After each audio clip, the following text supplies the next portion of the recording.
அண்ணா வணக்கம். வணக்கங்க. சர்க்கரை நோய்க்கு ஒரு தைலத்தை உபயோகித்து அது நல்ல பலனை கொடுக்கிறது அப்படிங்கிறத எல்லாருக்கும் சொல்லணும்னு வந்திருக்கீங்க. ஒரு மிகப்பெரிய தைரியம். அந்த தைரியத்துக்கு நாங்கள் முதல்ல வாழ்த்து சொல்கிறோம்.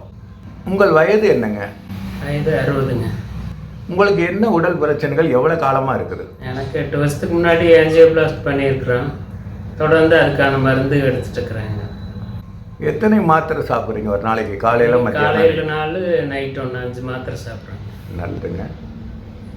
சர்க்கரை நோய் எப்போ உங்களுக்கு வந்துச்சு அப்படின்னு தெரிஞ்சுக்கிட்டீங்க? ஒரு 3 வருஷம் ஆச்சுங்க. எவ்வளோ வந்துச்சுங்க? சாப்பிட்றதுக்கு முன்னாடி ஒரு 120, சாப்பிட்டதுக்கப்புறம் 210, 200. இந்த 3 இடமா ஏதாவது அதுக்குன்னு மாத்திரைகள் மருந்துகள் எடுத்துக்கிட்டீங்களா? அது இயற்கையாகவே ஏதாவது பண்ணி கம்மி பண்ணணுங்கிற இதில் முயற்சியில் தான் இருந்துட்டாங்க. இந்த வைத்தியர் ஜம்புவோட தைலம் எப்படி நீங்கள் நம்புனீங்க? எனக்கு இவரை ஒரு 10 வருஷமாகவே தெரியுங்க. அதிலிருந்து எனக்கு பழக்கம். அதனால் சரி பண்ணுவோம் அப்படின்னு சொல்லி முயற்சி நம்பிக்கை இருந்துச்சு. நீங்கள் இதை ஆரம்பிக்கும் போது உங்களோட சர்க்கரையின் சாப்பாட்டுக்கு முந்தி பிந்தி எவ்வளோ இருந்துச்சு? அப்புறம் சாப்பிட்றதுக்கு முன்னாடி 125 இருந்ததுங்க. சாப்பிட்டதுக்கப்புறம் 220 இருந்தது. இதை எத்தனை நாள் உபயோகப்படுத்தினீங்க நீங்கள்? அந்த ஒரு நாள் விட்டு ஒரு நாள் ஒரு 8 நாள் யூஸ் பண்ணேன். அதுக்கப்புறம் செக் பண்ணும்போது இது குறைஞ்சிருந்தது. சாப்பிட்றதுக்கு முன்னாடி 116 வந்துச்சுங்க. சாப்பிட்டதுக்கப்புறம் 175 வந்துச்சு. ரெண்டாவது டெஸ்ட் எப்போ எடுத்தீங்க? ரெண்டாவது டெஸ்ட்டு மறுபடியும் கண்டினியூஸாக ஒரு 15 நாள் எடுத்தேங்க. அப்போது சாப்பிட்றதுக்கு முன்னாடி அதே ரேஞ்ச் இருந்தது. சாப்பிட்டதுக்கப்புறம் 180 இருந்ததுங்க. மருந்து சாப்பிடும்போது ஏதாவது உணவு கட்டுப்பாடுகள் வச்சுக்கிட்டீங்களா? எதுவுமே இல்லைங்க. ஆரம்பத்துலேருந்து நான் என்ன சாப்பிட்டு இருந்தேனோ அதை சாப்பிடுவீங்க? ஜென்ரலாக காலையில் டிஃபன் சாப்பிடுவேன். தோசை, இட்லி. மத்தியானம் சாப்பாடு, நைட்டு டிஃபன் தாங்க. இந்த ஸ்வீட் ஏதாவது எடுத்துக்குவீங்களா? ஸ்வீட் ஏதாவது எங்கேயாவது ஃபங்க்ஷனுங்களுக்கு போனால் எடுத்துக்கோம், அவ்வளோதான். வீட்டிலலாம் இது ஃபங்க்ஷனுக்கு போனால் எடுப்பீங்க? எடுப்பேன். சர்க்கரை இருக்குது அப்படிங்கிற ஒரு தைரியம் இதால் பயம்லாம் இல்லை? இல்லை அதெல்லாம் நல்லது. இந்த தைலத்தை மொத்தமாக எவ்வளோ நாள் உபயோகப்படுத்துனீங்க? இப்போ தொடர்ந்து ஒரு 2 மாதம் யூஸ் பண்ணியிருக்கேன். 60 நாள் யூஸ் பண்ணீங்க. 60 நாள் கழிச்சு நிறுத்துனீங்க? நிறுத்தியிருக்கேன். ஏன் நிறுத்துனீங்க? நிறுத்தி பார்க்கலாம் அப்படிங்கிறதுக்காக நிறுத்தி பார்த்தேங்க. எத்தனை நாள் நிறுத்துனீங்க? இப்போ 10 நாள் நிறுத்தியிருக்கேன். சாப்பிட்றதுக்கு முன்னாடி 106 இருக்குது. சாப்பிட்டதுக்கப்புறம் 155 ஆயிடுச்சு. மருந்து 2 மாதம் உபயோகப்பட்டிருக்கீங்க. ஒரு 10 நாள் நிறுத்தி என்னதான் பண்ணுது, இது அதிகமாகுதா அப்படின்னு பார்த்து. இப்போ அதிகமெல்லாம் ஆகலை, நல்லா கிராஜுவலாக அப்படியே இருக்கு. நல்லா இருக்கு. சர்க்கரை நோய்க்கு இது எவ்வளவு நாளில் ஒரு நல்ல ரிசல்ட்டு உங்களுக்கு கிடைச்சிருக்குது? எனக்கு அந்த ஆரம்பத்துலேயே அந்த 8 நாள்லேயே எனக்கு திருப்தியாக தான் இருந்ததுங்க. அது தொடர்ந்து அதை மருந்து யூஸ் பண்ணாமையும் அதை ரெகுலரைஸ் ஆகுமான்னு அதுக்கான முயற்சியை பண்ணிட்டு இருக்கிறேன். ஏதாவது பக்க விளைவுகள் இந்த தைலம்? அது மாதிரி எல்லாம் ஒன்றும் தெரியல எனக்கு. அதெல்லாம் ஒன்றுமே இல்லை. மற்ற என்ன புதுசாக இதனால மற்ற மாற்றங்கள் ஏதாவது கிடைச்சிச்சா? எனக்கு அதை பற்றி நான் எதுவுமே சிந்திக்காதனால அதை பற்றி அந்த ஐடியாவும் எனக்கு வரல. எதை யோசிக்கல. ஆமாம், இந்த மாத்திரைகள், அந்த ஆஞ்சியோக்குள்ள மருந்துகள் தொடர்ந்து அது போயிட்டா இருக்குது. அதாவது சர்க்கரையை குறைக்கிறதுக்கு உலகத்தில் நிறைய மருந்துகள் இருக்குது.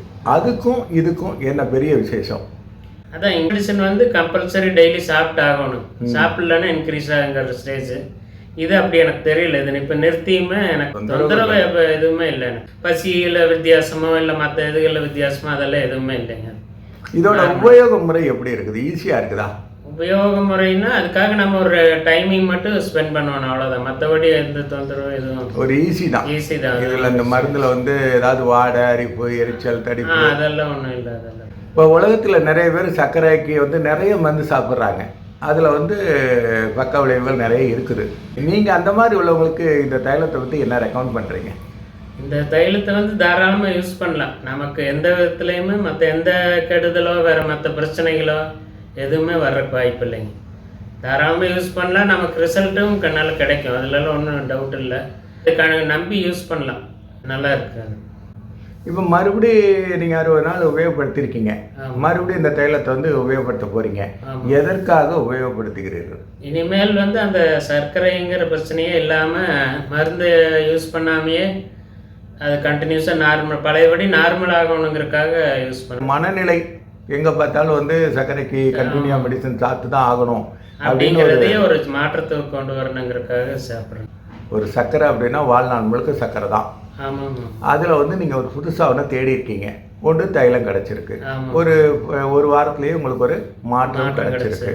இந்த மாற்றம் கிடைச்சது திருப்தியாகவும் இருக்குது. இது 10 நாள் மருந்தை நிறுத்தியிருக்கீங்க, அப்படி வந்து அது அதிகப்படலை. அப்போ இந்த தினம் நீங்கள் பண்ணும்போது மெயினாக உங்கள் மனநிலையும் மாறும் இல்லையா? ஏன்னா ஒரு பயம், அதை பற்றியான யோசனையும் இல்லாமல் இருந்துக்கலாம். நம்ம சர்க்கரை இருக்குது, நம்ம அதை சாப்பிடக்கூடாது இதை சாப்பிடக்கூடாதுங்கிற எண்ணங்களே இல்லாமல் நம்பிக்கையாக இதை தாராளமாக யூஸ் பண்ணலாம். தொடர்ந்து நம்ம வந்து சர்க்கரைக்காக எங்கே போனாலும் போகிற பக்கம் சாப்பிடாமல் இருக்கிறதுக்கு, சாப்பாட்டில் யோசிக்கிற தன்மையெல்லாம் இல்லாமல் நான் சராசரி வாழ்க்கைக்காக நம்ம வாழ்ந்துட்டு போய்க்கலாம். திருப்தியாக இருக்குது அந்த விதத்தில். மிக்க நன்றி. நம்ம வந்து இந்த தைலத்துக்கான தரச்சான்று, அதாவது இதில் எந்த விதமான சைடு எஃபெக்ட் இல்லை அப்படிங்கிற சர்டிஃபிகேட்டையும் நம்ம எல்லாருக்கும் கொடுக்குறோம். ஒரு மிகப்பெரிய வரப்பிரசாதம் இந்த உங்களோட ஒரு பதிவு. ஏன்னா சர்க்கரை நோயில் நிறைய பேர் இன்னைக்கு கஷ்டப்படுறாங்க, என்ன பண்ணுறது, ஏதாவது தின்னுக்கிட்டே இருக்காங்க. அந்த இடத்துல ஒரு ஷார்ட் அண்ட் ஸ்வீட்டாக இந்த தைலம் வந்து உங்களுக்கு கிடச்சிருக்கு. நீங்கள் உபயோகப்படுத்தி உங்களோட அனுபவத்தை எல்லாருக்கும் சொல்ல முன் வந்ததுக்கு மிக்க நன்றி.